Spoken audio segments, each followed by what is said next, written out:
నాకు తెలిసినంత వరకు క్రిస్టియన్ మ్యారేజెస్ లో అత్యంత పెద్ద దరిద్రం ఏదైనా ఉంది అని అంటే అది ఇదే.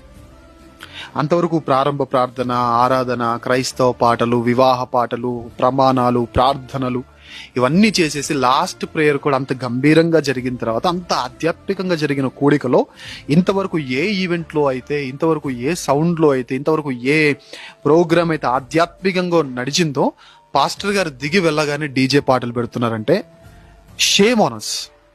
సీరియస్లీ సిగ్గుపడవలసిన విషయం ఇది. ఒక క్రిస్టియన్ అయి ఉండి బైబిల్ చెబుతుంది మనకు అల్లరితో కూడిన ఆటపాటలు మనం ఫాలో అవ్వచ్చే వాటిని. ఐటమ్ సాంగ్స్ అంటే ఏంటి? మంచి సాంప్రదాయమైన మాటలు ఉంటాయి దాంట్లో. ఐటమ్ సాంగ్స్ అంటే ఏంటి? సరసోక్తులు కాదా? డబల్ మీనింగ్ కాదా? అవే మాటలు మీ భార్యను ఎవరో వచ్చి అంటే, అవే మాటలు మీ తల్లినో చెల్లినో అక్కనో ఎవరో వచ్చి అంటే